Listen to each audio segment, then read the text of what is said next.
Stable Diffusion adalah sebuah tools berupa tools AI yang dapat membuat atau menghasilkan gambar AI dengan cara gratis. Nah, tapi meski gratis, teman-teman, jadi Stable Diffusion ini selayaknya bisa mampu bersaing atau setidaknya tidak jauh kalahnya dengan tools atau alat-alat penghasil gambar AI yang berbayar seperti Leonardo, misalkan seperti Midjourney, DALL-E. Nah, untuk Stable Diffusion ini, cara menginstalnya juga sangat mudah, teman-teman. Jadi, cukup di laptop atau di PC, Anda langsung bisa menginstal Stable Diffusion. Nah, ini adalah video seri kedua yang saya lanjutkan dari seri pertama, yaitu cara installnya. Mungkin kita lanjut saja ya ke bagaimana cara membuka. Jika melihat video sebelumnya, mungkin belum tahu cara melanjutkan membuka Stable Diffusion atau Stable Diffusion Web UI dari Automatic 1111. Oke. Nah, di sini ada Stable Diffusion. Kurang lebih foldernya sama seperti ini, Stable dash Diffusion, kemudian dash Web UI. Ya, seperti itu. Kemudian buka dan scroll ke bawah. Nah, di sini ada web UI.user dash user, double klik saja tanpa run administrator. Nah, jika batch-nya sudah dijalankan, maka langsung otomatis bisa meluncur ke sini, atau kalau misalkan tidak langsung, di sini ada alamat IP ya, IP location komputer yang teman-teman. Di sini kurang lebih seperti ini ya, bisa di copy atau bisa langsung di control, kemudian klik kanan, klik kiri. Nah, maka akan blank page ke halaman web browser.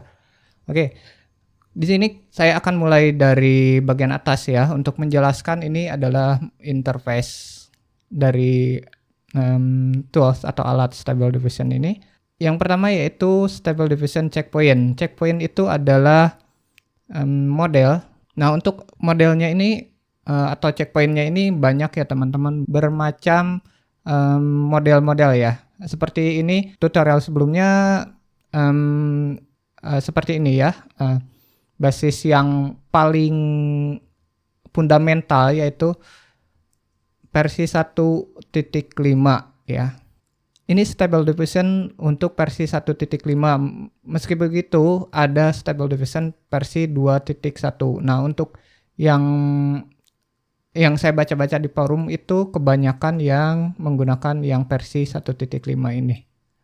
Oke, di sini kan ada saya telah mendownload banyak ya.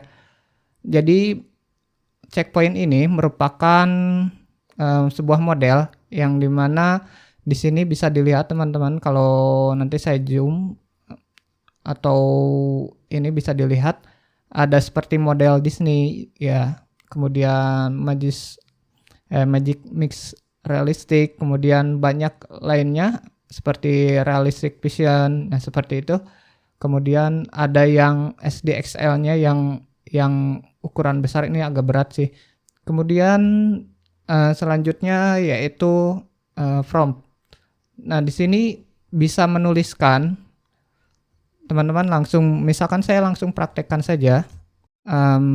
Disclaimer ya, ini saya emang kurang bisa berbahasa Inggris, jadi mungkin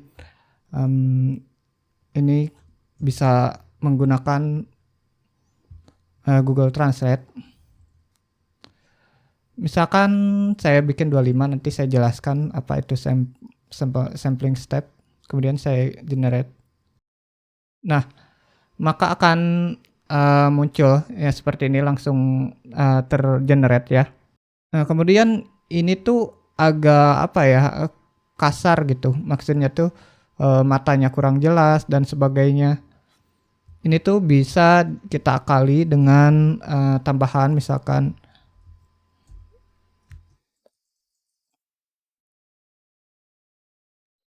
high quality seperti ini.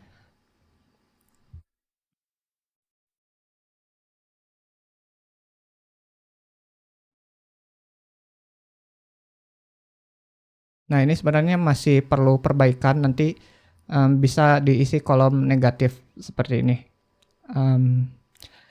Namun saya akan menjelaskan di sini. Yang pertama yaitu saya menulis from main handsome ya. Kemudian ada koma di sini. Kemudian di sini ada high quality yang artinya ini adalah pemicunya. Kemudian ini saya berharap mendapatkan kualitas yang bagus. Apalagi misalkan ditambah misalkan gini 8K, kemudian ditambah masterpiece seperti ini adalah bisa dibilang template kebanyakan orang mengetikkan seperti ini, masterpiece seperti ini. Kemudian saya coba generate. Nah, oke. Nah, di sini saya sebenarnya punya template ya yang biasa saya gunakan. Saya tulis di Notepad di sini. Agar tidak ngetik banyak ya, lumayan capek kalau ngetik banyak. Kemudian saya salin aja misalkan positifnya seperti ini. Nah, saya akan ganti ini saja karena ini hasil ketik. Kemudian saya tempel ini. Ya, kurang lebih ini penjelasannya yaitu pemicu untuk harapan-harapan bahwa saya menginginkan seperti ini ya. Realistik, kemudian masterpiece, best quality seperti itu. Kemudian saya generate misalkan. Nah, lebih baik dari yang tadi ya, tentunya ini masih kurang baik sebenarnya. Kemudian kita bisa balas dengan negatifnya. Ini adalah negatif agar bagian negatif ini bagian positif ya. Kemudian from pemicu positif, kemudian ini negatifnya.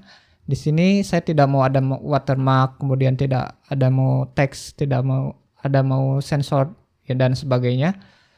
Kemudian saya generate. Nah, ini lumayan oke lah daripada tadi awal-awal sangat kacau sekali tentunya tanpa detail seperti ini. Nah, mungkin nanti saya akan kasih ininya ya biar teman-teman gak capek ngetik untuk negatif dan juga positifnya di kolom deskripsi. Kemudian mungkin ini bagian text to image ya, di tab text to image. Kemudian ini from positif dan negatifnya. Kemudian selanjutnya yaitu di sini ada sampling method. Nah, kalau misalkan saya ambil contoh yang misalkan saya menggunakan ya yang paling banyak menurut saya ini yang di forum-forum juga yang paling banyak digunakan yaitu DVM++ to M Keras, kemudian DVM++ to M SDE Keras, kemudian Euler A. Nah, seperti itu. Untuk yang lainnya ya bisa lumayan bagus juga. Cuman ya kebanyakan ini yang digunakan. Kita akan coba perbedaannya ya misalkan DVM++ to M SD Keras misalkan seperti itu. Sampling method ini menurut saya kalau diibaratkan merupakan kuas ya, misalkan kuasnya seperti apa maka hasilnya akan seperti apa ya, seperti itu. Kemudian selanjutnya adalah step ya di sini sampling step. Nah, ini sampling step ini semakin tinggi ini semakin banyak step atau sampel-sampel yang diambil dari data kemudian diterapkan, jadi ibaratnya ngambil kemudian ditempel-tempelkan seperti itu ya, sampling step tuh. Kemudian yang paling bagus yang mana sih? Ya saya mengacu ke kebanyakan yang pakai dan juga saya juga sering pakai yang step yang ini sampling step sebenarnya bisa nyampe 150 tapi semakin kecil itu semakin jelek. Karena sampelnya tergantung juga sih, misalkan kalau misalkan mengambil data dari anime misalkan seperti itu 15 atau 20 juga udah bagus gitu kan. Kalau untuk realistik ini idealnya ya 30 seperti ini, atau 30 dari 25 sampai 40 sampelnya seperti itu. Nanti teman-teman bisa coba-coba aja sih sebenarnya, ini satu persatu misalkan nambah lagi seperti apa. Nah ini kan karena gambar ya, gambar itu bagaimana selera, misalkan menambahkan kurang sedikit atau kurang apa misalkan seperti itu. Kemudian selanjutnya kita coba dulu di sampel step 30. Nah, lebih oke ya dibanding sampel tadi 25. Kemudian ini adalah high-res fix, yaitu upscaler. Ini data yang diambil itu sebenarnya 512 kali 512 ke dikonversi ke yang ukuran ini 1024, maka akan menghasilkan gambar yang meskipun rentangnya 512 tapi mempunyai pixel yang sebanding dengan 1024 kali 1024 pixel. Kemudian di sini ada ukuran ya, di sini ada wide, kemudian high ya, ini bisa sangat mudah ditebak. Nah, tapi saya akan menyarankan hal ini, yaitu untuk wide dan high ini yang direkomendasikan oleh pencipta algoritmanya itu ya bentuknya seperti ini ya, yang kotak ini. Meskipun bisa sebenarnya misalkan bebas kayak gini misalkan ya. Tapi yang direkomendasikan itu ya seperti ini, 512 kali 512 atau 512 kali 768 seperti ini. Ini adalah bentuk portrait, yang tadi adalah square ya, kotak. Atau misalkan ini yang landscape-nya. Diatur seperti ini. Ini yang idealnya bagi yang rekomendasi dari forum-forum juga, bisa menuliskan resolusi atau bentang size dari gambarnya itu seperti ini. Tapi saya mau menggunakan yang square aja. Kemudian sebelah sini ini batch count ya. Batch count ini merupakan jumlah hasil ya. Misalkan saya tambah 2 seperti ini. Kemudian saya generate, tentu akan menghasilkan 2 gambar sekaligus dalam satu from. Seperti ini. Oke. Nah, ini adalah yang awal. Kemudian yang ini yang random. Kenapa sih fotonya ini terus? Nah, karena saya nanti saya bahas. Saya kembalikan ke satu.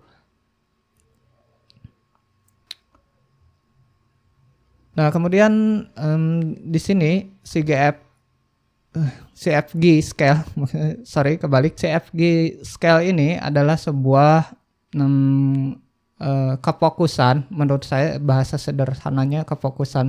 Misalkan menuliskan man handsome ini, maka akan fokus ke from-nya itu, kemudian mengkaburkan atau tidak terlalu fokus pada bagian-bagian lain. Misalkan di belakangnya ada pepohonan seperti itu. Kemudian misalkan ada bagian-bagian selain dari from utama man handsome ini. Nah, seperti itu.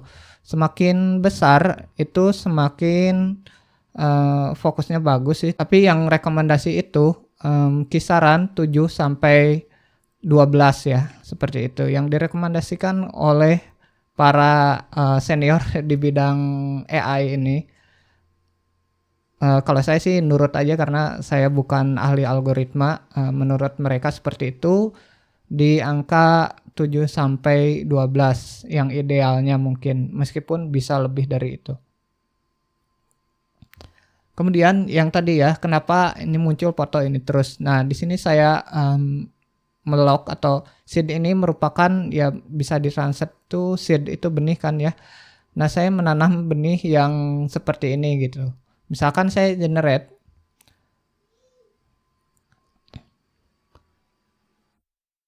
Oke, maka hasilnya akan ini juga ya, teman-teman bisa dilihat.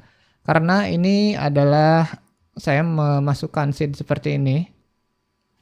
Nah, jika saya salin dulu, kalau misalkan mau berubah-ubah, bisa di sini random ya, yang dadu ini, maka akan jadi -1. Jadi stepnya itu mundur merandom 1 ke belakang, seperti itu. Misalnya saya generate.